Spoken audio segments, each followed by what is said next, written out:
గుర్రకాడు ఉన్నానా, ప్రకృతి ఒడిలో ఉన్నానా, లేకపోతే పట్నంలో ఉన్నానా, ఎక్కడ అర్థమైతే లేదు ఇవాళ నీ కాడికి వచ్చి.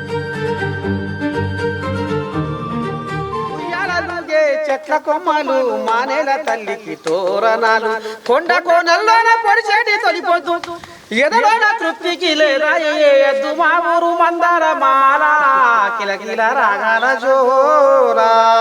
అంటే మనం తయారు చేసుకున్న దాన్ని బట్టి మన మనసుని బట్టి ఉంటది. ఎక్కుంటావా ఈ నందన వనంలో ఎక్కుంటావా? ఇంట్లో బాధ్యతలు. ఈ నందనవనంలో ఎన్ని రకాల చెట్లు ఉన్నాయో ఇప్పుడు అన్ని రకాల కళలు ఉన్నాయి నీ దగ్గర అనేది. అంటే టెలివిజన్కి ఎప్పుడైతే మేము నమ్ముకుని ఉన్నామో, కాదంబరి ముందు ఓ మాట, ఓ ఇంకో మాట మాట్లాడతాం. ఉన్నాయి, చాలా చాలా అనుభవాలు ఉన్నాయి.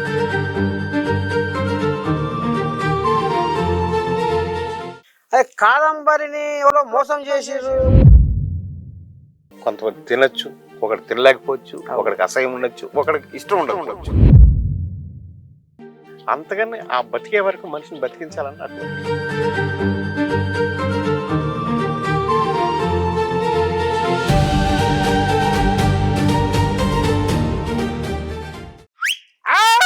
తగ్గేదలే మీ నర్సయ్య తాతతో రప్ప రప్ప రప్ప. మరిగా పల్లెసీమ పైరగాలి పలకరించినట్లుగా, ఓ పల్లెసీమ పైరగాలి పలకరించినట్లుగా, నింగినెల ఏకమై ఉయ్యాలలుగినట్లుగా. అరే ఏంది కావచ్చు, కథ ఏదో ఉంది. ఉదయ భానుని కిరణమే, ఉదయ భానుని కిరణమే కాదంబరి, లేలేత సోయగాల నందనవనమే కాదంబరి. ఆహా, ఎవరు కావచ్చు కాదంబరి? మా నరసయ్య తాత కాదంబరి కాదంబరి అని చెట్ల మధ్యన కూర్చొని సల్లనైన పిల్లగాలుల నడుమ, పక్షుల కిలకిల రాగాల నడుమ, అబ్బా ఎవరిని కలవరిస్తుండో మా నరసయ్య తాత అనుకుంటారు కదా. కానీ చిన్న సన్న కాదంబరి ఏం కాదులో, ఏం చెయ్యా వచ్చినా ఏడికి ఏం కథ అనుకుంటురా. చిత్రపురి కాలని నిన్న మొన్నటి దాకా ఈ గుట్టల పొంచి, ఈ చెట్ల పొంచి, చేపల పొంచి గొర్రెల కాసుకొని తమాషిగా నా బతుకు పని ముంగడి పోతుంది. కానీ నా బతుకు పని పక్క పోంచే రామసక్కని, ఓహో కాదంబరి పెద్ద సినిమా యాక్టర్ ఉన్నాడని పసిగట్టలేకపోయినుల్లా. అగో గాయనే ఇగో గీ కాదంబరి శనార్థే పెద్ద మనిషి అంత బాగానా అంతా. కానీ ఇప్పుడు నేను గుర్రకాడు ఉన్నానా, ప్రకృతి ఒడిలో ఉన్నానా, లేకపోతే పట్నంలో ఉన్నానా, ఎక్కడ అర్థమైతే లేదు ఇవాళ నీ కాడికి వస్తే. అంటే మనం తయారు చేసుకున్న దాన్ని బట్టి మన మనసుని బట్టి ఉంటది. మన మనసు ఉంటే ఇలా ఉండాలి అంటే అలా ఉండాలి. భగవంతుడు ఈ అవకాశం నాకు ఇచ్చాడు. అబ్బా అబ్బా అబ్బా అబ్బా. ఇప్పుడు నర్సరీలో కూడా ఇంత రామసక్కని చెట్లు ఉండనట్టున్నాయి. తీరొక్క చెట్లు ఏ చెట్టు కావాలా నీకు? ఇవన్నీ తెలంగాణ నుంచి తెచ్చినాయి, ఆంధ్ర రాజమండ్రి నుంచి తెచ్చినాయి మొక్కలు కూడా ఉన్నాయి, చాలా ఉన్నాయి. ఆరోగ్యానికి హేతువైన ఎక్కువ ఉన్నాయి అన్ని. నాకు తెలిసి ఇప్పుడు ఇంట్లో ఎక్కువ ఉంటావా, ఈ నందన వనంలో ఎక్కువ ఉంటావా? ఇంట్లో బాధ్యతలు, మనసు ఇక్కడ, జీవితం ఇక్కడ. చూసిన ఆరులో ఇక మరి కాదంబరి ఎట్లా వచ్చే ఈ పేరు? పుట్టినప్పటి సంది ఇదే పేరా, నడుమంతరంగా వచ్చిందా? మా ఇంటి పేరే కాదంబరి. మాది మా వంశం కాదంబరి వంశము. రాజోల్ తాలూకా కడలి అని ఒక ఊరుంది. ఆ ఊరు నిండా కాదంబరి వంశస్థులే ఉన్నారు. అందులో మా నాన్నగారు రాజోల్ తాలూకా కేసినపల్లి అనే ఊర్లో మా తాతగారు అక్కడ సెటిల్ అయితే, నాన్నగారు సాల్ట్ డిపార్ట్మెంట్లో పనిచేసేవారు. సో సాల్ట్ ఎక్కడ, ఉప్పు ఎక్కడ ఉత్పత్తి ఉంటుందో అక్కడ వెళ్తారనమాట. అది కథ. అయితే మీ ఇంటి పేరే కాదంబరి? ఇంటి పేరు కాదంబరి. అది అమ్మని సామిరంగా. మరి ఇప్పుడు ఎట్లా కాదంబరి చిన్నగున్నప్పుడు ఏం పని చేసేది, ఎటేట సంగతి మీ కుటుంబం? అంటే నేను మా నలుగురు అన్నదమ్ముల్లో ఆఖరివాణ్ణి. ఒక సిస్టర్ ఉంది. అయితే నాకు చిన్నప్పటి నుంచి కూడా నటుడు అవ్వాలని బాగా ఉత్సాహము. దాంతో ఎక్కువగా ఆ, నాటకాల మీద ఎక్కువ మనసులో ఉంది అది ఉంది. బిరుగా నాటుకొని ఉంది మనసులో ఉంది. సినిమా చాలా దూరం కాబట్టి ఆ, నాటకాలతోటే ఎక్కువ ఉండేది. ఆ నటన మీద చేయటం. తర్వాత ఇక్కడ అమ్మమ్మ గారు వాళ్ళు హైదరాబాద్లో ఉండేవారు. వాళ్ళు ఎప్పుడో 100 ఏళ్ళ క్రితం భీమవరం నుంచి వాళ్ళు షిఫ్ట్ అయ్యి వచ్చేసిన వాళ్ళు, వలస వచ్చిన వాళ్ళు. సో అమ్మమ్మ గారు మేనమామలు వాళ్ళు వంక పెట్టి భాగ్యనగరంలో అయితే మనకి ప్రయోగాత్మక నాటకం ఆడటానికి అవకాశం ఉంటుందనే ఉద్దేశంతో వెతుక్కుంటూ అబ్బా ఇక్కడికి వస్తే అయితే ఒక తికానా కావాలి నీకు, లోపల ఉన్న కళాకారునికి ఒక తికానా కావాలంటే ఇక పట్నం పోతేనే బాగుంటుంది అనేది ఆలోచన చేసినావు. మరి చదువు ప్రయోగాత్మక అంటే చదువు మీద లేదు. అయినా పెద్దలని వాళ్ళ మాట కాదనలేక ఏదో చదువుతా బిఎస్సి చేశాను, తర్వాత బీకామ్ కూడా చేశాను. అంటే బిఎస్సి చేసిన తర్వాత ఎవరైనా ఎంఎస్సి చేస్తారు, బీకామ్ అంటే టైం పాస్, అంటే కాలాన్ని అంటే మనసు ఇటు ఇటు ఇదంతా అన్నట్టు గాలి గాలి నాటకాలు జరుగుతున్నప్పుడు సినిమా ఇండస్ట్రీ అంతా చెన్నైలో ఉండేది. అప్పుడే ఇక్కడ మాకు నటులుగా పేరు వచ్చినప్పుడు చిన్న చిన్న అంటే సబ్సిడీ ఎక్కువ వచ్చేది తెలుగు సినిమాలకి ఇక్కడ ఆంధ్రదేశంలో. అప్పుడు ఉమ్మడి ఆంధ్ర కదా. సో కొన్ని సినిమాలకి ఏం చేసేవారంటే ఇక్కడ ఒక 5-6 సీన్లు మాత్రం ఇక్కడ తీసేవారు. మొత్తం సినిమా అంతా చెన్నైలో చేసుకొని నాంపల్లి స్టేషన్ ముందు, సికింద్రాబాద్ రైల్వే స్టేషన్ ముందు, లేకపోతే రవీంద్ర భారతి ముందు, ఇట్లా ఈ హైదరాబాద్ లో చేసాము అని చెప్పడానికి కొన్ని సీన్లు చేసేవారు. ఆ సీన్స్ లో నటించడానికి ఇక్కడ పేరున్న వాళ్ళని మమ్మల్ని తీసుకున్నారు. అలాగా అంటే నాటకమే మెయిన్, సినిమా అనేది సెకండరీ అప్పుడు మాకు. అవునవును. ఈ లోపల 83కి టెలివిజన్ స్టార్ట్ అయింది. సో ఆల్రెడీ మేము నటులుగా ఉన్నాం కాబట్టి అప్పుడు ఒక బచ్చేశ్వరరావు గారని, గడ్డం రామచంద్రరావు గారని ఇలాంటి వాళ్ళు కొంతమంది పెద్దవాళ్ళు ఉండేవారు. వాళ్ళు ఎక్కడైనా మంచి నటుడు కనబడితే అతను ఫోన్ నెంబర్లు అవి రాసుకొని, ఫోన్లు సెల్ ఫోన్లు ఆయన లేవు కదా, వీధి నాటకాలలో ఎవరు బాగా చేస్తున్నారు అనేది కనిపెట్టి చేసి అది నోట్ చేసుకుని ఈ సినిమా నుంచి ఎవరైతే వస్తారో చెన్నై నుంచి మెడ్రాస్ నుంచి వచ్చిన వాళ్ళకి వీళ్ళు క్యాటర్ చేసేవారు. ఇక పలానా ఆర్టిస్ట్ అండి వీళ్ళు ఉన్నారు తీసుకోండి అన్నట్టుగా. ఈ చిన్న వేషాలు కూడా అంత స్క్రూటినీ ఉండేది అప్పుడు మాకు. అబ్బా చేసే ఆయన మేము అదేంటి టైంపాస్గా చేసేవాళ్ళం. అది ఏంటి చిన్న వేషం చేస్తున్నాం లేకపోతే ఇంకోటి అట్లా కాకుండా మనం యాక్ట్ చేయాలి కెమెరా ముందు అది అనే దాంతో చేసాము. టెలివిజన్లో మాకు ఆకలి తీరినంత వర్క్ ఉందిగా, టెలివిజన్ మాతోనే స్టార్ట్ అయింది. ఇప్పుడు కాదమ్మరి అంటే ఇక్కడ నిర్మాత, డైరెక్టరు, హీరో మొత్తం ఇక A to Z మొత్తం అసలు అందుకనే నేను ఆ రాగం ఎత్తుకున్నా. లేలేత సోయగాల నందనవనం అంటే ఈ నందనవనంలో ఎన్ని రకాల చెట్లు ఉన్నాయో ఇప్పుడు అన్ని రకాల కళలు ఉన్నాయి నీ దగ్గర అనేది. అంటే టెలివిజన్కి ఎప్పుడైతే మేము నమ్ముకుని ఉన్నామో అందరూ కూడా ఎంప్లాయీస్గా ఉండేవారు. నేను ఎంప్లాయ్మెంట్ కాదు, ఇదే నా జీవితం, ఇందులోనే బతకాలి అనేది చేసుకున్నాం. సో టెలివిజన్లో అన్నీ మాకు మేము చేసుకున్నాయి. డబ్బింగ్లు మేమే చేసుకునేవాళ్ళం, సో స్క్రిప్ట్స్ మేమే చేసేవాళ్ళం, సో డైరెక్షన్ మేమే చేసేవాళ్ళం. సో అలాగా మమ్మల్ని మేము ప్రూవ్ చేసుకోవడానికి నిర్మాతలు కూడా మేమే అయ్యాం. సో అలా అన్ని రంగాల్లో కూడా మనకి అంటే సినిమాకి సంబంధించిన అన్ని. ఇప్పుడు అసిస్టెంట్ డైరెక్టర్ అంటే నేను అసిస్టెంట్ డైరెక్టర్గా పనిచేసినప్పుడు ఆకులేసి అన్నాలు పెట్టేవాడిని, అందరూ తిన్న తర్వాత ఆకులు కూడా తీసేవాడిని. మాకు ఏ పని ఏంటి అలా అంటే అంత ఇన్వాల్వ్మెంట్ ఆ జీవితంలో అలా ఉండేది. ఇంటికి వెళ్ళటానికే మాకు వారానికి 2-3 రోజులు ఇంటికి వెళ్ళేవాళ్ళం. ఏం లేదు కానీ సారు ఒక ముచ్చట ఏంటంటే మనిషికి ఏదన్నా ఒక గింతంత చింతక మందం కళ ఉంటేనే అబ్బా ఆయన చూసినావా భలే ఉంటాడే భలే చేస్తాడే అనేది అనుకుంటుంటారు. అనుకున్నాడేంది అమ్మాయిలు ఏకంగా ప్రేమలే పడతారు. మరి నీకు సకల కళలు ఉన్నాయి, చిన్నప్పుడు సందే ఇది నాటకాలు చేస్తీవి, హీరోగా చేస్తీవి, సినిమాలకు ఖర్చులు పెడతీవి, మరి ఇన్ని వ్యవహారాలు చేసాం అంటే ఈ నిర్మాత ఇదంతా ఇదొక భాగం. తర్వాత భాగం మునుముందు కాదంబరి బ్రహ్మాండంగా నాటకాలు వేస్తుండే, బా ఎంత రామసకదనంగా ఇస్తుండే అనేది ఏమన్నా ఎంట పడ్డరా ఏమన్నా అమ్మాయి? అట్లా నేను ఆ యాంగిల్లో ఎవరిని ఎంటర్టైన్ చేసింది లేదు. మరి అందమైన అమ్మాయి వస్తే చెల్లి అనేటివే. అమ్మని ఇప్పటికీ అదే నా సిస్టమ్. అంటే సినిమాలలో ఎక్కువ గియే ఉంటాయి కదా, అంటే ఎక్కువ ప్రేమించుకున్నాడు అంటే వాళ్ళే ప్రేమించుకొని పెళ్లి చేసుకున్నాడు ఇవే ఉంటాయి ఎక్కువ. నాకు ఉన్నది ఒకటే భార్య, అది పెద్దలు చూసిన భార్య. అమ్మని సామిరంగా చూసినారులా ఎంత బుద్ధిగాలోడా. ఆహా పండుగ నిండుగుణం గల శ్రీరాముడే. ఇక మరి నేను ఇంకా ఏరెత్తి అనుకున్నా. అమ్మ మొత్తానికి అయితే మంచి మాట చెప్పినావు అయ్యా. ఎందుకంటే పెద్దల మాట సాధ్యమూట, పెద్దల మాట ఇన్నోడు ఎన్నడు చెడిపోడు, అంతేనా? అబ్బా ఆ. మరి ఎట్లా ఇప్పుడు సినిమా లోకం అంటే ఇది వాము చిన్న సన్న కథ కానీ ఎన్నో కష్టాలు ఎన్నో కన్నీళ్ళు ఎన్నో బాధలు ఎన్నో రకరకాల కథలు ఉంటాయి. అన్ని కథలను పడ్డా ఆ 41 సంవత్సరాలుగా బా నా మీద అన్ని జరిగినాయి.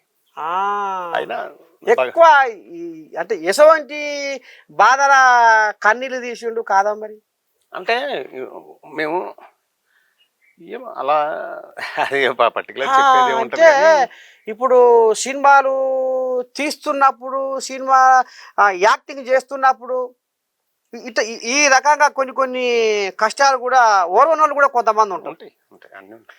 స్వార్థము కోసము నిత్యము నీతిని నిందిస్తూ ఉంటావురా, మోసమని తెలిసిన రోయక న్యాయాన్ని బంధిస్తూ ఉంటావురా, కనబడని కుట్రలకు ధర్మాన్ని నిలువునా బలి ఇస్తూ ఉంటావురా, మనసుకి ముసుగేసే మాయ మాటల గుణము. మనసుకి ముసుగేసుకొని కాదంబరి ముందు ఓ మాట ఓర్వరేళ్ళు ఇంకో మాట మాట్లాడతారు. అట్లా ఏమన్నా జరిగిందా? చాలా ఉన్నాయి, చాలా చాలా అనుభవాలు ఉన్నాయి. అంటే అదంతా ఒక కసిగా ఏర్పడి నన్ను ఇలా చేశారు కదా ఏం చేయాలి అని నేను ఈ చలనచిత్ర పరిశ్రమలో నేను చాలా అనుభవాలు ఉన్నాయి. నాకు కష్టాలు ఉన్నాయి కదా, వాటిలన్నిటితోటి ఎవరైతే నాకు కారణమయ్యారో వాళ్ళందరి మీద పుస్తకం రాద్దామని స్టార్ట్ చేశాను. అమ్మా ఎందుకంటే కలంపోడుకు దిగినవు అంటే నేను మొదటి నుంచి రైటర్గా కూడా ఉన్నాను కాబట్టి, జర్నలిస్ట్గా ఉన్నా రైటర్గా ఉన్నా అన్నప్పుడు చేస్తే అంటే ఈ సినిమా ఇండస్ట్రీలో ఒక వాచ్మ్యాన్గా ఉన్నాం మనం. లోపలికి వెళ్ళి స్టార్డమ్ రాలేదు, బయటికి వెళ్ళలేము. So I'm watching each good and bad in this industry right from day one. So Telugu చలనచిత్ర పరిశ్రమ వాచ్మ్యాన్ ఆత్మకథ అని రాద్దామని స్టార్ట్ అయ్యాను. 20 పేజీలు రాసిన తర్వాత నాకే బాధ అనిపించింది. అంటే ఎవరిని వీళ్ళంతా చుట్టూరు ఉన్న వాళ్ళు ఈ సమాజంలో నా స్నేహితులే. మేమందరూ ఒకటే కంచంలో తిన్న వాళ్ళు ఉండొచ్చు, లేకపోతే స్నేహితులు ఉండొచ్చు, దగ్గర మనుషులు ఉండొచ్చు. ఈ రోజుకి అదే ఆ రోజు మాట, ఈ రోజు వాళ్ళంతా ఆప్తులు కూడా నాకు. ఎందుకంటే అవన్నీ వదిలేసాం కాబట్టి. 20 పేజీలు రాసిన తర్వాత నాకు బాధ అనిపించి చిచ్చి వద్దని చింపేసి పేపర్లు మాత్రం దాచుకున్నా ఇప్పటికి. బట్ వద్దు అని ఎందువల్ల నువ్వు ఇలాగ కష్టాలు పడ్డావు కదా, నీకు బ్యాకింగ్ లేదు కదా, నీకు సపోర్ట్ ఎవరు లేరు కదా, అది కథ, నువ్వు ఫైట్ చేయలేవు నాతో అని నాకు వచ్చిన సమస్య ఎవరైతే ఉన్నారో ఆ సమస్య పెద్దది కదా. అంతే. సో ఆ పెద్దదాన్ని జయించాలంటే నా కుటుంబం పెద్ద కావాలి. అది ఈ సమాజంలో కుటుంబం పెద్ద కావాలంటే మనం పేదోళ్ళం కాబట్టి, మనం చిన్నవాళ్ళం కాబట్టి, మనకు అన్యాయాలు జరిగినాయి కాబట్టి ఆ పేదోళ్ళ కష్టాన్ని భుజాన్ని వేసుకున్నాం, మనకు తృప్తి ఉంటుంది, మన కుటుంబం పెద్దగా అవుతుంది. అలాగా మనం సైతం అని ఒక మనం సైతం కాదంబరి ఫౌండేషన్, అందరు చూడండి, మనం సైతం కాదంబరి ఫౌండేషన్. అది మనం సైతం .org.in.com అన్నీ ఉన్నాయి, ప్లస్ యూట్యూబ్ ఉంది, అన్నీ వెబ్సైట్ ఉంది. అయితే ఈ మనం సైతం అని స్టార్ట్ చేసిన తర్వాత అందరినీ ప్రేమించడం, పేదవాళ్ళ కష్టానికి మనం చేతనైన సాయం చేయడానికి మన ప్రయత్నం మనం చేయటం, అలా చేయటం వల్ల ఈరోజు లక్షల్లో నా కుటుంబం ఉంది. పేదొల్ల బాధలు వింటే కాదంబరి గుండె బరువెక్కేనే, పేదొల్ల కష్టాలు చెబితే కాదంబరి మనసు చెరువై పాయనే.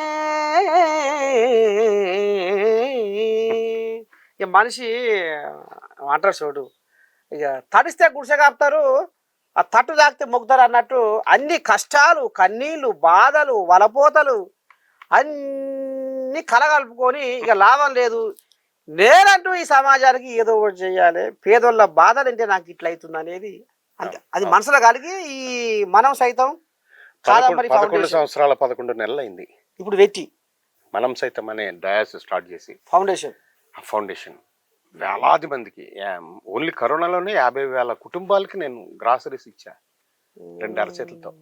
నేను కూడా ఇప్పుడు పాపం అక్కడక్కడ ఈ జర్నలిస్టు కోళ్ళకు చూస్తాయి పానం బాగలేక టక్కర్లు అయ్యి తగని రోగాలు వచ్చి ఇట్లాంటి వాళ్ళకి కూడా కాదంబరి అవును, బాగా ఈ పశలు చాలా మంది నాకు ఆర్థిక సాయం చేసిండు అంటే అనేది ఎల్లలు లేవు జర్నలిస్టులకి. విన్నా. అంటే నేను జర్నలిస్ట్ గా స్టార్ట్ చేసే జర్నలిస్టులకి నా చుట్టూరా ఎక్కువ సినిమా వాళ్ళు ఉంటారు కాబట్టి సినిమా వాళ్ళకి ప్లస్ ప్రకృతి వైపరీత్యాలు వచ్చినప్పుడు తిత్లీ తుఫాన్కి వెళ్ళి పనిచేసాం, కర్నూలు ఫ్లడ్స్కి వెళ్ళి పనిచేసాం, మొన్న బాంబే కాలనీ విజయవాడ అక్కడికి వెళ్ళి పనిచేసాం, ఇక్కడ రామంతపురం ముంపు బాధితులు పనిచేసాం, కేరళ వెళ్ళి అమ్మ మాత అమృతానందమయ్యి అక్కడ వెళ్ళి అక్కడ ఒక 6 రోజులు పనిచేసాం. ఎక్కడ ఇప్పుడు భయంకరమైన వర్షాలు వస్తున్నాయంటే రోడ్డు మీదకి వెళ్ళి పనిచేస్తాం ఇప్పటికి, మాన్యువల్ దగ్గర నిలబడటం. మరి ఇప్పుడు కాదంబరి అంటే మనసును ప్రసాదంలా ప్రేమను పంచుతుండు, మనసుని ప్రసాదం చేసి ప్రేమను పంచుతుండు అనేది ఉన్నది. మరి ఇప్పుడు పశను కూడా పంచుతున్నాం అంటే మరి ఇంట్లో ఇల్లుగా ఊకుంటుందా, పంచాయతీ పెట్టుకుంటుంది? అంటే వాళ్ళని ఒప్పించుకోవటంలో ఉంటుంది అంతే. అంటే మన బాధ్యతలు ఎప్పుడైతే నిర్వర్తిస్తున్నామో, ఇప్పుడు తాత ఎన్ని కోట్లు సంపాదించినా ఎన్ని సంపాదించినా కట్టెలతోనే కదా కాలుస్తారు, కట్టెలతో కాల్చరుగా. అంతే, కట్టెతోనే, కట్టెలు కాదుగా. కట్టెలు ఎన్ని ఉన్నా మనం రాదు మనకు కూడా. చేత అది తెలుసుకుంటే ఇప్పుడు నాకు మా గురుగారు జర్నలిస్ట్ జి కృష్ణ గారు చాలా సార్లు చెప్పాను నేను. ఆయన అద్దింట్లోనే ఉండి అద్దింట్లోనే పెరిగి అద్దింట్లోనే చచ్చిపోయిన వ్యక్తి, మహాజ్ఞాని, పెద్ద శాస్త్ర జ్ఞాని. ఆయన చదువుకున్నవాడు. అతను తెల్లటి రూపంలో ఉన్నాడు, తెల్లటి జుట్టు, తెల్లటి పంచె, తెల్లటిగా ఉన్నాడు. ఇందిరాగాంధీ గారికి కూడా ఉమ్మడి ఆంధ్రప్రదేశ్ నుంచి స్పెషల్ కరస్పాండెంట్గా పనిచేశాడు ఆయన. ఆవిడ ఎయిర్ క్రాఫ్ట్ లో కూర్చున్న ఏకైక జర్నలిస్ట్ ఆ రోజుల్లో నాకు తెలుసు, తెలుగువాడు. అతను ఒక్కడే, ఆయన శిష్యుడు నేను. ఆయన దగ్గర కూర్చుంటే మేము పేపర్లు వేసుకుని తెల్లవారుజామున కూర్చునేవాడు. ఆయన ఇలా కూర్చున్నాడు చిరిగిన చేప. అంటే ఆయన పేదరికం చెప్పడానికి కాదు, ఆయన విద్వత్తు చెప్పడానికి కాదు. ఆ పేపర్లన్నీ చదువుతుంటే బయట వెయిట్ చేసేవారు ఆచార్య ఎన్ గోపి, నగ్నముని, జ్వాలాముఖి, దేవిప్రియ, పతంజలి, దాట్ల నారాయణమూర్తిరాజు గారు, ఇలా ఎంతో మంది ఆయన గురించి అలా వెయిట్ చేస్తూ ఉండేవారు బయట. లోపల నేను ఆ టీలు అందించడం వాళ్ళకి. అలిశెట్టి ప్రభాకర్ అని నా స్నేహితుడు ఉండేవాడు, చచ్చిపోయాడు.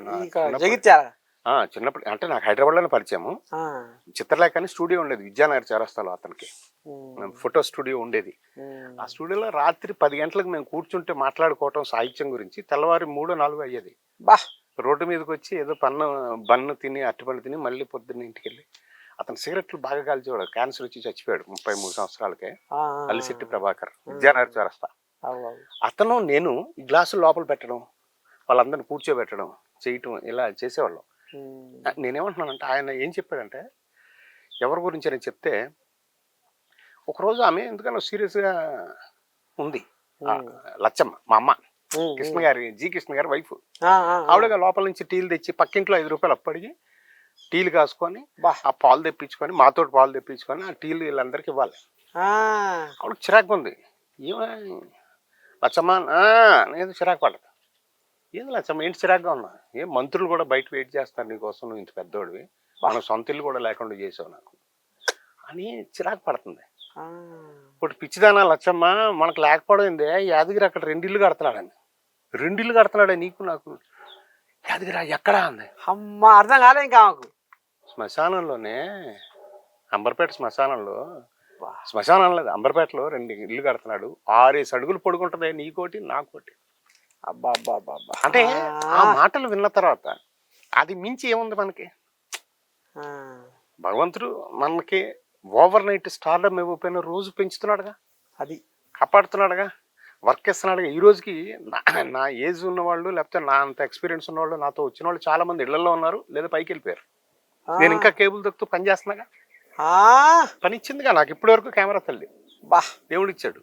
సో అలా తృప్తి పడదాము అనే ఉద్దేశంతో వాళ్ళకి ఇందాక తాత అడిగినట్టు మీ బాధ్యతలు ఏంటి, నా బాధ్యత అయితే నేను నిర్వర్తిస్తా. బట్ ఇది నన్ను వాళ్ళు ఏమనరు, వదిలేస్తారు.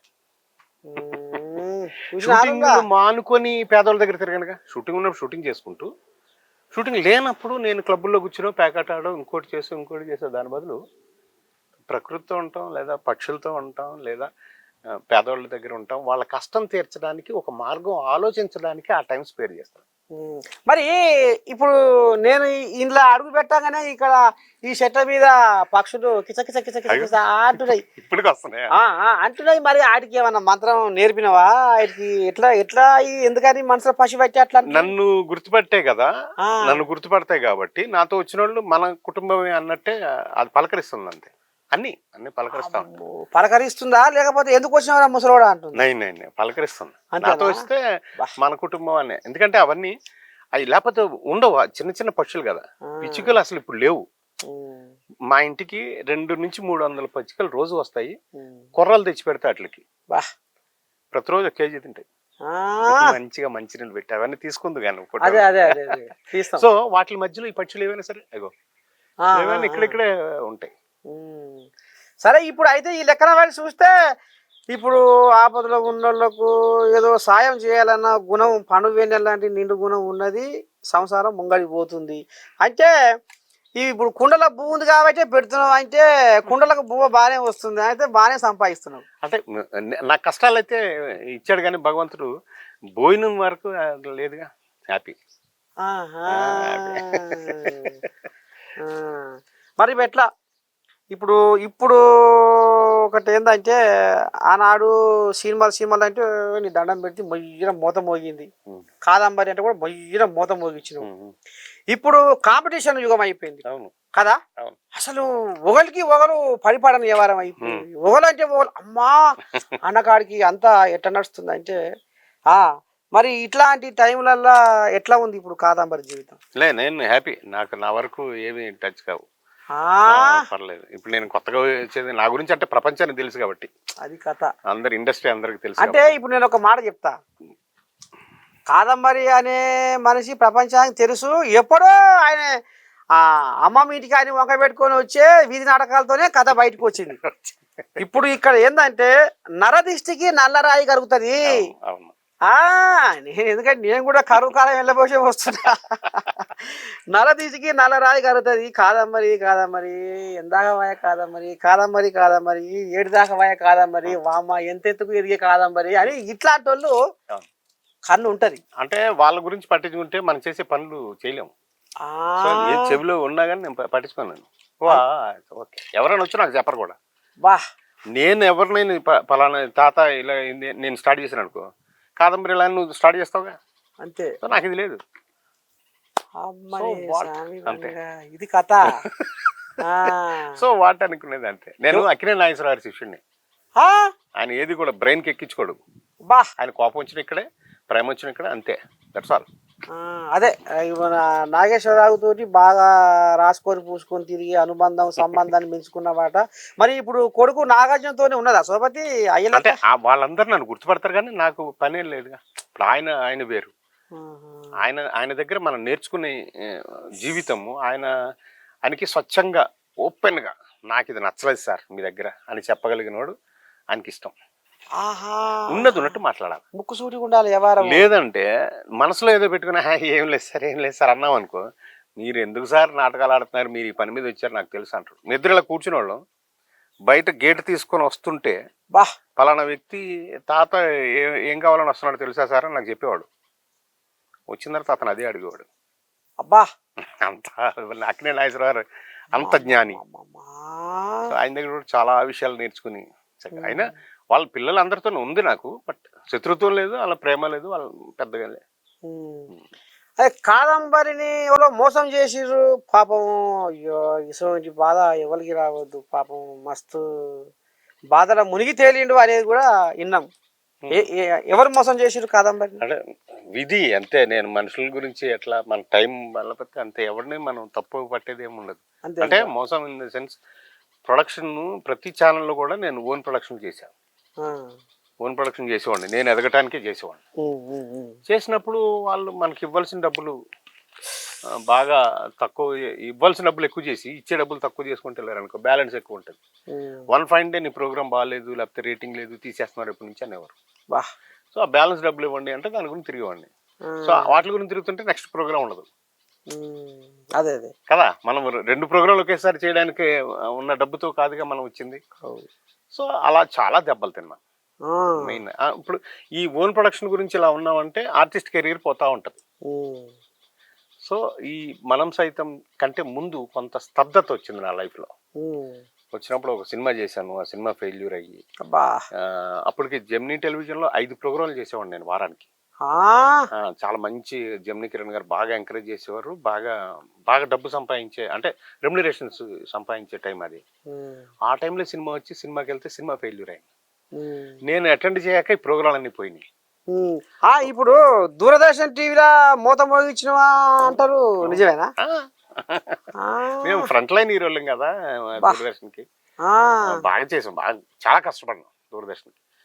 10,000కైనా ప్రోగ్రామ్ చేసేవాళ్ళు, 1,10,000కైనా ప్రోగ్రామ్ చేసేవాళ్ళు. ఎంత అలా వార్తలు చెప్పేదా ఇట్లాంటి ప్రోగ్రామ్స్ వార్తలు చెప్పేది. అది కూడా నేను సెలెక్ట్ అయ్యాను కానీ వెళ్ళలే.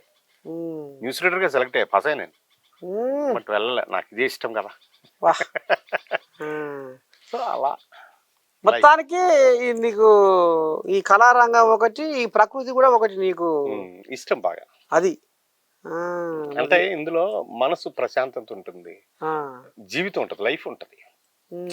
ఒక మొక్కని ఇప్పుడు వెనకాల ఒక మామిడి చెట్టు 3.5 సంవత్సరాలు పెంచాను ఆ చెట్టుని.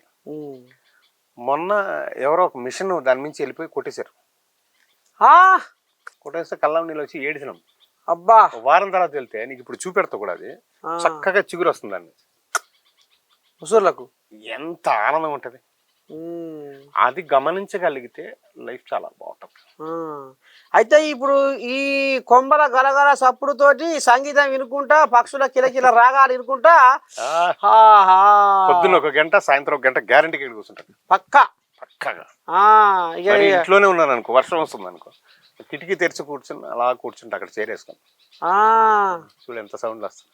అదే ఉడతా, ఎక్కడి సక్కడు ఎక్కడి సప్పుడు ఏం కథ. అయితే ఇప్పుడు ప్రకృతిలో నివసించే ప్రాణులు ఎన్నో ఉన్నాయి. అవును, ఇప్పుడు ఇదంతా ప్రకృతే. అవును, ప్రతి జీవి ఇప్పుడు నీ నందనవనంలో, నీ ప్రకృతిలో నువ్వు నిర్మించుకున్న ఈ ప్రకృతి సౌందర్యవనంలో పిచ్చుకోలాగో మాట్లాడుతుంది. ఓ ముసలాయన ఏమో పని వచ్చినావు మా తోటలకు అంటుంది మీ పిచ్చుక. అదే సార్షేప జర్ర రాగు, ఈ కథ అయిపోయినాక నిన్ను అడుగుతా కానీ ఎదుకొచ్చిన చెప్తా.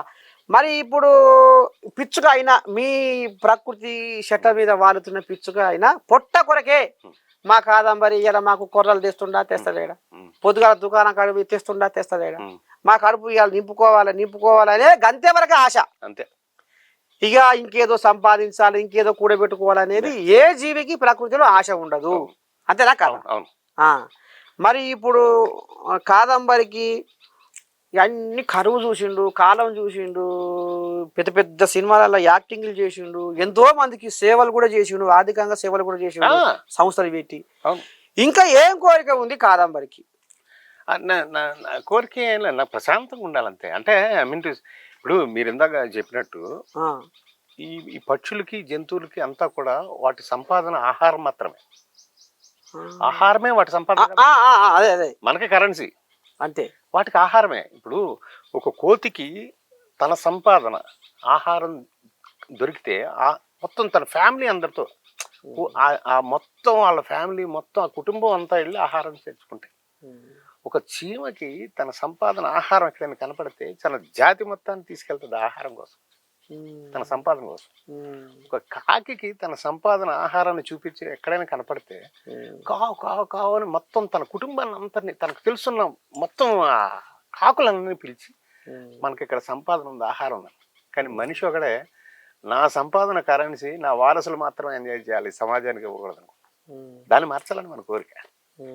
మనం అలా అంటే మనం చేసే సర్వీస్ని, మన కష్టాల్లో ఉన్న ఒక వ్యక్తి యొక్క కష్టాన్ని చూపించగలిగితే ఆ మనిషికి, ప్రతి మనిషి దుర్మార్గుడు కాదండి జీవితంలో, ప్రతి మనిషి మంచోడు కాదు. తన సరౌండింగ్స్ని బట్టి, తన అనుభవాలను బట్టి మనిషి అలా మారిపోతాడు. సో అతను మంచితనం గురించి మనం తీసుకెళ్లాలంటే ఈ కష్టం గురించి చెప్పాలి. కష్టం ఎవడైతే గమనిస్తాడో వాడికి హృదయం ఉన్నట్లు లెక్క. హృదయం ఎవరికి, అందరికి హృదయం ఉందిగా, బట్ దాన్ని మనం ట్యాప్ చేయాలా. అన్న ఈ సమాజంలో ఇంత కష్టం ఉంది, నువ్వు బాగున్నావు కాబట్టి వాడికి హెల్ప్ చెయ్యి, అంతే కదా. Find the pain, share the gain, అది నా స్లోగన్. సరే, ఇప్పుడు ఇన్ని రోజుల దాకా కాదంబరిని ఒక సినిమా యాక్టర్గా బ్రహ్మాండమైన కళాకారునిగా చూసింది. అవును, ఈ తెలంగాణ కాదు, ఏంది ఆంధ్రనే కాదు, ప్రపంచం అంతా చూసింది. చూశారు. ఎప్పటి నుంచో ఉన్నావు కనుక. అవును, 40 సంవత్సరాలు దాటి. మరి ఇప్పుడు ఎమ్మెల్యేగా చూద్దాం అనుకుంటున్నా. అరే మొన్న వెళ్ళింది గుసగుస. నేను మన సర్వే చేస్తున్నా, జూబిలీస్ సర్వే చేస్తున్నా. అంటే గిచ్చే గుసగుస అంటే సినిమాలు తీసి సినిమాలు బగ్గ పేరు సంపాదించుకున్న వాళ్ళు కూడా రాజకీయం దిక్కు మళ్ళీరు. అవును, అంతే కదా. అవును. మరి నిజంగానే మరి కాదంబరి మరి రేపు ఏమన్నా ఎమ్మెల్యే కావాలని ఏమన్నా ఆశ ఉన్నదా? నాకు అస్సలు లేదు. నా కోరిక మాత్రం ఏంటంటే ప్రభుత్వం అయితే నాకు సాయం, ఎమ్మెల్యేలు, ఎంపీలు, మంత్రులు నాకైతే సాయం చేయవలసిన పరిస్థితి ఉంది. ఎందుకంటే నేను ఒక ఆలోచన పెట్టుకున్నా తాత. సపర్య, we care for uncared. Careless గా ఉన్న వాళ్ళని కేర్ చేయాలని.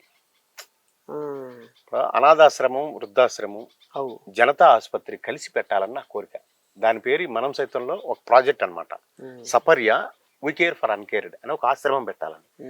ఆశ్రమం కూడా నేను చూసిన వాతావరణంలో, వృద్ధాశ్రమం అనగానే ఒక చిన్న రూమ్లో 3 టేబుల్ వేసి 4 టేబుల్ వేసి ఒక ఫ్యాన్ పెట్టి 4 ప్లేట్లు పెట్టి, ఒకడు ఏదో పొద్దున్న ఇడ్లీ ఉప్మా వేస్తారు, కొంతమంది తినచ్చు, ఒకటి తినలేకపోవచ్చు, ఒకడికి అసహ్యం ఉండొచ్చు, ఒకడికి ఇష్టం ఉండకపోవచ్చు. మధ్యాహ్నం అవి తీసి అందులో అన్నాలు వేస్తే ఒకటి తినచ్చు, ఒకటి తినలేకపోవచ్చు, ఒకటి పెయిన్, ఈ లోపల ఒక పెయిన్కి ఒకటి చచ్చిపోతాడు. రెండోడు ఏదైనా సౌండ్ వస్తే ఆ డోరంక చూస్తుంటాడు తన వారసుడు వస్తున్నాడా అని. ఆ లైట్, ఆ ఫ్యాన్ 24 hours అలాగే ఉంటుంది అక్కడ, పగల రాత్ర వారికి తెలియదు. ఇవి నేను ఎక్కువగా చూశాను, నేను గమనించే మాట్లాడుతున్నా. ఎక్కువగా చూసిన తర్వాత అందులోంచి మనిషిని బయటికి తేగలిగితే, ఇలాంటి ఒక మంచి ఒక ఉద్యానవనంలో వాటర్ పాండ్ లాగా పెట్టి, చుట్టూరు ఒక వాకింగ్ ట్రాక్ లాగా పెట్టి, ఒక చోట ఒక చిన్న లైబ్రరీ లాగా బుక్స్ అన్ని పెట్టి, లేచెళ్ళి చదువుకోగలిగిన వాళ్ళు బుక్స్, ఒక చోట వంటలు అవి చేసుకోవడానికి ఒక చిన్న ఇదిగా పెట్టి, నీళ్ళన్నీ కూడా ఆ ఎడ్జ్లో గ్లాస్ రూమ్స్లో పేషెంట్ని పెట్టాలి అని నా ఉద్దేశం. అంటే వాళ్ళు కర్టెన్ తీస్తే వాళ్ళకి పక్షి కనబడుతుంది, చెట్టు కనబడుతుంది, నీళ్లు కనబడతాయి, మనిషి కనబడుతుంది. ఇష్టం లేకపోతే కర్టెన్ వేసుకుంటారు. సో నేను ఇంకా బతికే ఉన్నాను అని వాడు బతికినంత వరకు బతికేలా చేయాలని నా కోరిక. లేకపోతే బతికుండగానే చచ్చిపోతున్నారు పాపం ఆలోచనలతో. ఎందుకంటే జీవితం అంతా కూడా తను కష్టపడతాడు, సంపాదిస్తాడు, దేనికి? తన వారసుల కోసం. తనని తను చూసుకున్నప్పటికీ అనారోగ్యంతో శుష్కలం అయిపోయి ఉంటుంది శరీరం అంతా. అలాంటి వ్యక్తిని మనం దత్తత తీసుకుని, అలాంటి 10 మంది వృద్ధులు వాళ్ళ మధ్యలో చచ్చిపోవాలని నా కోరిక. ఎందుకంటే ఒక డైరెక్టర్ గారు ఉన్నారు, గార సత్యం గారని, నేను చాలా సార్లు చెప్పాను. ఆయన 90కి వచ్చేసారు, ఇప్పుడు 90 years. వైఫ్ అండ్ హస్బెండ్ ఉండేవారు, పిల్లలు ఉండేవారు కాదు. అతనికి ఎప్పుడు కూడా కోరుకుండే, నాకు పిల్లలు లేరు, తల కోరిక ఎవరు పెడతారు, నేను చచ్చిపోతే నాకు దాన సంస్కారాలు ఎవరు చేస్తారు, పున్నామని అనుకుని ఎలాగా అని ఆయనకి టెన్షన్ ఉండేది. నన్ను చూసిన తర్వాత, అరే ఎందుకురా నువ్వు టెన్షన్ పడుతున్నావు అని ఆయన అనుకున్నాడు. కాదంబరి కిరణ్ ఉన్నాడుగా నీకు దత్తుడు, వాడిని కొడుకే కదా, మరి నీకెందుకు టెన్షన్ అని అనుకున్న తర్వాత ఆయన ప్రశాంతంగా ఉన్నాడంట. అదే పెద్ద లెటర్ రాసి ఒక ఇంటర్వ్యూలో కూడా ఆయన చెప్పాడు, నా దగ్గర మొత్తం ఉన్నాయి. ఆ తర్వాత రీసెంట్గా ఆవిడ కూడా చనిపోయారు, అమ్మ కూడా.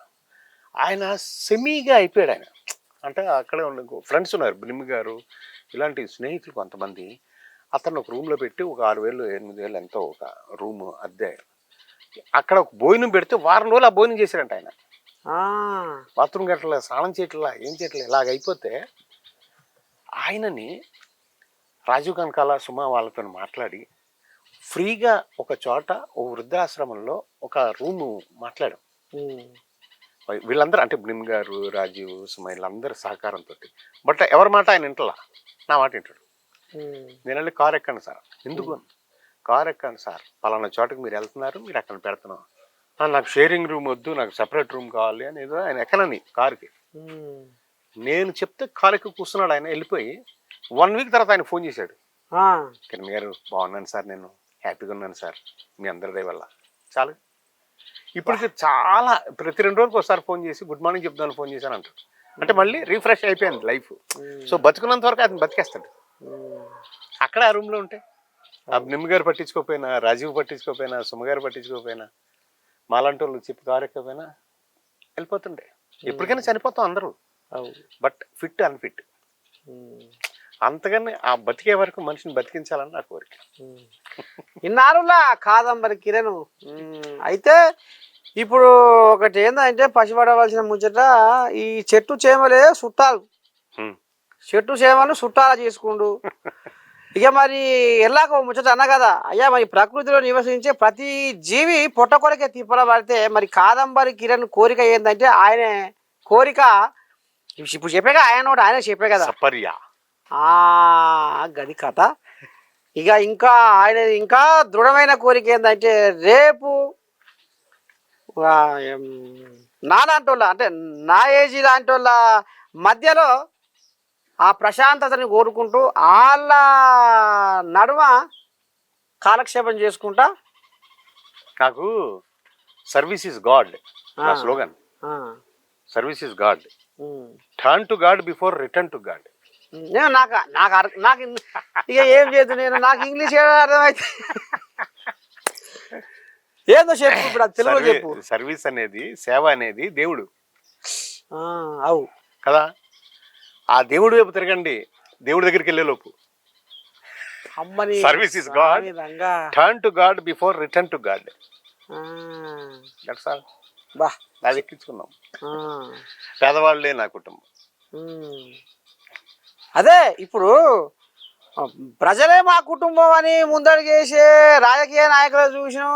గద్దెలు ఎక్కినాక, గద్దెలు ఎక్కేదాక గారడి, ఎక్కినాక ఇంకోటి కథ బురిడి. కానీ కాదంబరి కిరణ్లో ఇప్పుడు చెప్పుకోవాల్సిన ముచ్చట ఏంటంటే ఈ ఈ ప్రకృతి ఈ ప్రకృతిలో ఉన్న చెట్టు చేమలు నాకు దోస్తులు చుట్టాలు కనపడుతుంది. నువ్వు చెప్పవలసిన అవసరమే లేదా మాకు. ఈ చెట్లు, ఈ పూల చెట్లు, ఈ నందర వనము, ఇదంతా మాకు కనపడుతుంది. ప్రేక్షకులు కూడా చూస్తూనే ఉన్నారు, చెట్లని చూస్తారు. మళ్ళీ మా కెమెరామెన్ కూడా నువ్వు పక్షులకు మీద పెడుతున్నావు, ఎక్కడెక్కడ ఏమేమి చెట్లు పెట్టినావు, ఏం కథ అంతా మళ్ళీ మేము పూసకూర్చినాడుగా మళ్ళీ మేము అలా బంధిస్తాం కెమెరా. ఇక ఇట్లా ఉంది సంసారం. కాదంబరి కిరణ్ సంసారం ఈ రకంగా ముంగడిపోతుంది. ఎట్లా మరి ఇప్పుడు ఎట్ట ఉంది ఇప్పుడు ఇంట్లో సంసారం ఎట్టట్టుంది? బ్రహ్మాండం. అంతేనా? 2 పిల్లలు, పెద్ద పాప ఇంజనీర్ అమెరికాలో ఉంటుంది, చిన్న పాప హోమియోపతి డాక్టర్ ఇక్కడ. అమ్మో బరువు అలగా చేసుకోండి బరువు. ఇంకేంది అందరూ ఇక అమెరికాలో ఇక చదివేనా ఉద్యోగం? ఉద్యోగం. భార్య భర్త ఫోర్డ్ కంపెనీలో పనిచేస్తారు, ఆటోమొబైల్ ఇంజనీర్స్. అందుకనే ఇక మంచి ప్రశాంతత. కాదంబరి అంటే ప్రశాంతత, ప్రశాంతత అంటే కాదంబరి. అంతే, అంతేనా కాదా? బా పేరు తెచ్చుకుంటూ పెద్ద మనిషి. మరి ఇప్పుడు ఆకర్షాలకు ఏం చెప్తావు ఇక మరి నర్సయ్య తాతకి? ఇంకేమన్నా ఉన్నాయా? అమ్మో మర్చిపోతున్నా ఒక్క ముచ్చట్లో. ఓ అమ్మా గాఢంగా వస్తుంటే ఏం లేదు. కానీ ఇప్పుడు ఈ కార్మికుల కష్టాలట, వాళ్ళ గోసాట, వాళ్ళ బాధ అట. మరి నువ్వు కూడా ఈ చిత్రపూరి కాలనికి ఏదో ఉందాటగా నీకు కూడా? మరి ఏదో మరి ఏం చేస్తేవి వాళ్ళకి ఏమన్నా సాయం? మరి చిత్రపూరి కాలనీ వాళ్ళకి ఏమన్నా ఏదో నడుస్తుందట కథ? అది మనకు సంబంధం లేదు. కార్మికులు ఇప్పుడు కార్మికులకి ఎప్పుడు జీతం పెరుగుతూ ఉండాలి. ఇప్పుడు ఏదైనా ఒక ఇల్లు అద్దెకి ఇస్తే 1 year తర్వాత 5% అట్లా ఇది పెంపకం ఉంటుంది. ఏదైనా అంతేగా. బియ్యం కూడా మన చిన్నప్పుడు ఉన్నప్పుడు ఇప్పుడు ఆ బియ్యం రేటు కాదుగా, అలాగే పెట్రోల్ రేటు అంతేగా. అలాగే కార్మికుడు కూడా ఎలా బతుకుతాడు? జీతం పెంచాలి. అంతేనా? అంతే. బా వాళ్ళు మార్చుకొని ప్రొడ్యూసర్లకు అనుగుణంగా సినిమాలు ఎక్కువ రావాలంటే ఎంతవరకు పెంచితే వాళ్ళు చేయగలరు సినిమాలు అనేది చూసుకొని ఆలోచన చేసుకొని వాళ్ళిద్దరు పెంచుకుంటే సరిపోతుంది. నాకు కూడా Day 1 ఇచ్చిన జీతం కాదు, ఇప్పుడు జీతం పెరిగిందిగా. బా పెరిగినప్పుడు పెరగాలి, సమాజం అంతా పెరుగుతా వెళ్ళాలి. ఇది కథ. మొత్తానికి సత్యాన్ని బతికించి న్యాయాన్ని రక్షించే మాటే మాట్లాడిండు. ఎందుకంటే పాపం ఇక మరి రెక్కలు ముక్కలు చేసుకొని కన్నబాధలు పడే కార్మికులు అయింది.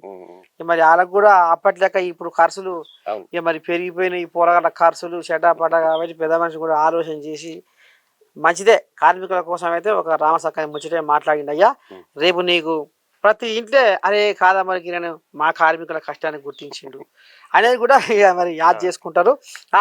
ఇక ఇది మొత్తానికి కాదంబరి కిరణ్ మరి ఆయన బతుకు బండి ఏ రకంగా ముంగడిపోతుంది, ఎన్ని కష్టాలు ఎదుర్కొన్నాడు, ఏ రకంగా పేరు సంపాదించుకున్నాడు. కానీ ఆఖరి కోసలకల్లా కాదంబరి కిరణ్ కాడ ఇవాళ సబ్బండ వర్గాలు సభ్య సమాజము తెలుసుకోవాల్సిన ముచ్చట మాత్రం ఒక్కటి ఏందంటే, ఏదో అంటివి నాకేం అనొస్తలేదు, సేవ సమాజ సేవలో దేవుడు ఉన్నావా, service is God, turn to God before return to God. ఇక చూసినారు ఇక నేను ఇన్ని ఇంటర్వ్యూలు చేసినా కానీ గిస వంటి పలుకు నేను ఎక్కడ వెళ్ళి. ఇది కథ. మరి కాదంబరి కిరణ్ నిజంగా మాకు దొరకడో ఎన్ని రోజులా ఎంటబడబట్టి వామ్మో. ఇక మా అశోక్ అని ఒక కోడిలాగా ఉంది, మా కోడిలాగా రోజు నేను ఆయనకు గుద్దా, ఆయనకు కొట్ట. ఇక రాంగ ఇయ్యాలి సారు. మరి నీ అమూల్యమైన సమయం ఇచ్చినావు. ఈ ప్రకృతి నందన వనంలో కూసబెట్టి నాకైతే గొర్రకాడ ఉన్నట్టుగా అనిపిస్తుంది ఇక్కడ కూర్చుంటే. బా పచ్చని ప్రకృతిలో ఇవాళ పట్టు చీర కట్టుకొని ఉన్నట్టుగా ఉన్నది ఈ ప్రకృతి ఇవాళ నీ ఇంటి చుట్టూ. కానీ వీటికి వచ్చినాక నాకు కొంత ఆయుష్ నేను పెంచుకొని పోతున్నా అనుకుంటున్నాను నేనైతే. అవును. థ్యాంక్ యూ శనార్థి.